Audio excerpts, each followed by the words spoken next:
Barzillai the Gileadite also came down to cross the Jordan with the king and to send him on his way from there. Now Barzillai was a very old man, 80 years of age. He had provided for the king during his stay in Mahanaim, for he was a very wealthy man.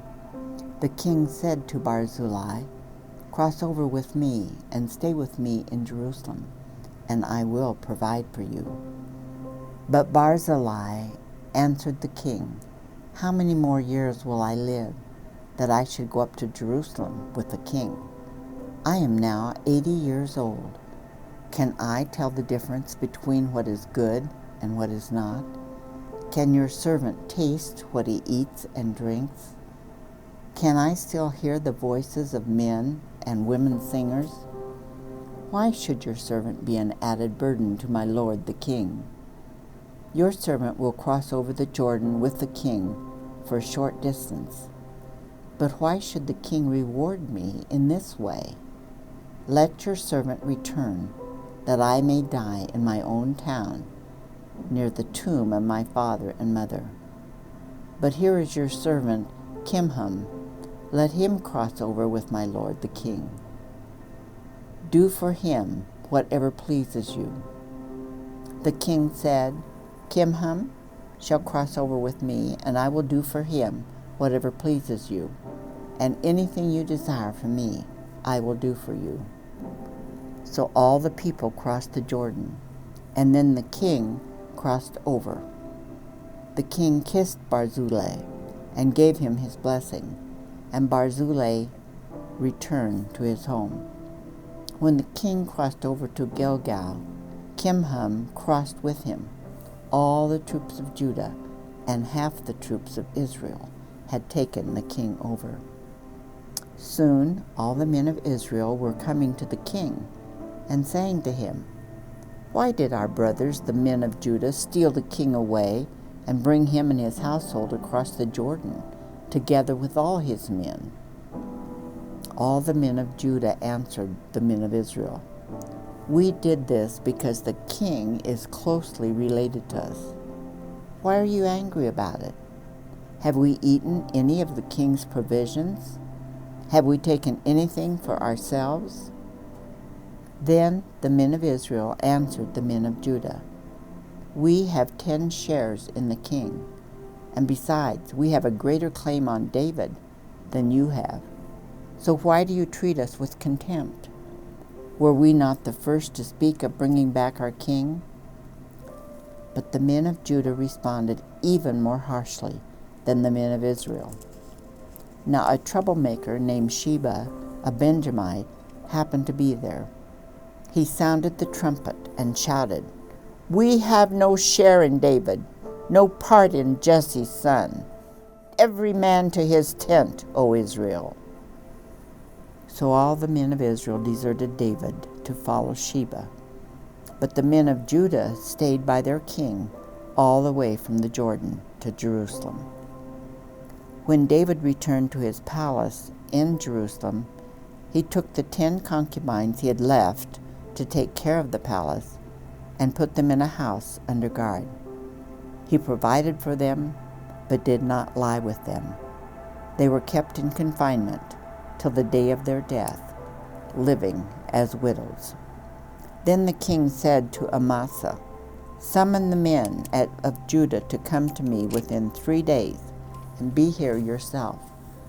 But when Amasa went to summon Judah, he took longer than the time the king had set for him. David said to Abishai, "Now Sheba will do us more harm than Absalom did.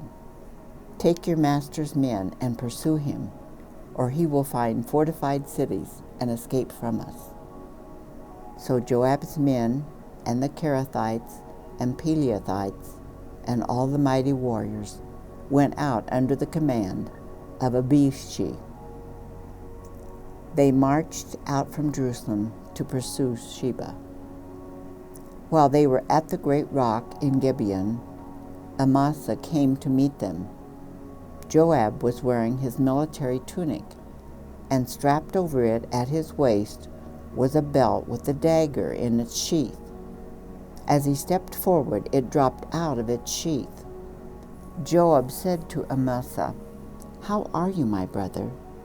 Then Joab took Amasa by the beard with his right hand to kiss him. Amasa was not on his guard against the dagger in Joab's hand, and Joab plunged it into his belly, and his intestines spilled out on the ground. Without being stabbed again, Amasa died. Then Joab and his brother Abishai pursued Sheba. One of Joab's men stood beside Amasa and said, "Whoever favors Joab, and whoever is for David, let him follow Joab." Amasa lay wallowing in his blood in the middle of the road, and the man saw that all the troops came to a halt there. When he realized that everyone who came up to Amasa stopped, he dragged him from the road into a field and threw a garment over him. After Amasa had been removed from the road, all the men went on with Joab to pursue Sheba. Sheba passed through all the tribes of Israel and through the entire region of the Berites, who gathered together and followed him.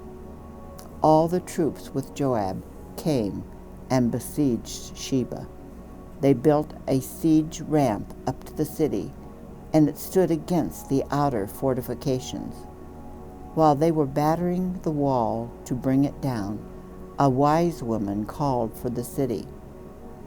"Listen, listen, tell Joab to come here so I can speak to him." He went toward her, and she asked, "Are you Joab?" "I am," he answered. She said, "Listen to what your servant has to say." "I'm listening," he said. She continued, "Long ago they used to say, 'Get your answer at a bell,' and they settled it. We are the peaceful and faithful in Israel. You are trying to destroy a city that is a mother in Israel. Why do you want to swallow up the Lord's inheritance?" "Far be it from me," Joab replied. "Far be it from me to swallow up or destroy. That is not the case. A man named Sheba from the hill country of Ephraim has lifted up his hand against the king, against David. Hand over this one man, and I'll withdraw from the city." The woman said to Joab, "His head will be thrown to you from the wall." Then the woman went to all the people with her wise advice, and they cut off the head of Sheba and threw it to Joab. So he sounded the trumpet, and his men dispersed from the city, each returning to his home. And Joab went back to the king in Jerusalem. Joab was over Israel's entire army. Benaiah, son of Jehoiada, was over the Kerethites and Pelethites. Adoniram was in charge of forced labor. Jehoshaphat was recorder. Sheva was secretary. Zadok and Abiathar were priests, and Ira was David's priest. Two major calamities strike Israel during David's reign, though it is not clear exactly when either occurs. The first calamity, a famine, befalls Israel as a consequence of the late King Saul's attempt to exterminate the Gibeonites, a violation of the agreement of protection made years earlier by Joshua and the nation of Israel. Seeking to make atonement for this national sin, David executes several innocent descendants of Saul, a response which raises some difficult questions regarding corporate sin, vicarious punishment, and deferred retribution. On a simpler level, the incident teaches something about the relationship between moral and physical evil, and also the significance in God's eyes of sins long forgotten by men. The second calamity is a death-causing pestilence brought on by David's decision, somehow incited by Satan, to number his army. The wrong in this act does not readily appear, since God himself had commanded such a numbering on 2 prior occasions. But those times of census-taking occurred as Israel prepared to conquer the promised land of Canaan.